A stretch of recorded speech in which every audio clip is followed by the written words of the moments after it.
पूरी सिंध जियां रतोदेरो में बे सकाफती रंग निखरी पिया। हर तरफ़ अजरकुन जी हबकार, सिंधी टोपिन जी झनकार। सिंध तरक्की पसंद पार्टी तरफां शानदार रैली कढी वई। रैली एसडीपी ज़िले अॻवान अख्तर बुलेदी, सदर ईरानी ऐं ॿियनि जी अॻवाणीअ में कढी वई, जंहिंमें वॾे अंग में माण्हुनि सिंधी टोपी सकाफती वेस पहिरे शिरकत कई। रैली में शामिल माण्हुनि क़ौमी गीतनि ते रक़्स कंदे शहर जे मुख़्तलिफ़ रस्तनि खां थींदे नेशनल प्रेस क्लब पहुता, जिते अॻवाननि ख़िताब कंदे चयो त सिंध जी सकाफ़त हज़ारे साल पुराणी आहे। असां पंहिंजो सकाफ़ती ॾिहाड़ो ईद जियां मल्हाईंदा आहियूं। ॿेट, जबल, दरियाह, गैस, कोयलो ऐं ॿिया सिंध जा वसीला सिंध जाई आहिनि। इन्हनि ते सिंधी अवाम जो हक़ आहे, कंहिंखे बि सिंध जे हक़नि ते धाड़ो हणण न ॾींदासीं। असां सिंधी क़ौम जे लाइ ईद जो ॾींहुं आहे।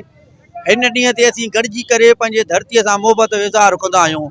हिन वक़्तु ॾिसो था सिंध दुश्मन पंजाब साम्राज्य सिंध जो दरिया मथां जेको कैनाल ठाहे पियो, अॼु असांजो इहो ई सिंधी माण्हुनि जो नारो आहे त सिंधू दरिया मथां को बि कैनाल क़बूल न आहे। ये अवाम जीअं सिंधी टोपी अजरक जीअं त तव्हांखे पाण ख़बर आहे त एसटीपी कामरेड अख्तर बुलेदी जे तरफ़ां हज़ारे माण्हुनि जो रते दरे में काफ़िलो निकिरंदो आहे। टोपी अजरक पंहिंजो कल्चर डे मल्हाईंदा आहियूं ऐं जिन बि माण्हुनि खे पंहिंजो सकाफ़त हूंदो आहे, असांजो सिंध जो सकाफ़त सालनि खां वठी आहे, सवे साल हज़ारे सालनि खां वठी सिंध जो तहज़ीब, सिंध जो कल्चर, सिंध जो जेको महिमान नवाज़ी उहो आम आहे। पर अॼु हिन 1 डिसंबर जेको असांजो ईद जो ॾिहाड़ो आहे, हिन ते इहो असां एसटीपी क़यादत जे तरफ़ां असां इहो पैगाम ॾींदासीं त सिंध जे वसीलनि ते सिंधी माण्हुनि जो हक़ आहे। असांजी आहे अॼु एकता ॾिहाड़ो आहे। असां हुन में माना जेको आहे ईद वांगुरु मल्हाईंदा आहियूं, ख़ुशियूं कंदा आहियूं। माना जेको आहे ते असांजो टोपी अजर खिनी आहे, माना ईद जे ॾिहाड़े ते माना जेका आहे त असांजी ईद वारो ॾिहाड़ो आहे। असां सभिनि सिंधियुनि खे इहो अपील कयूं था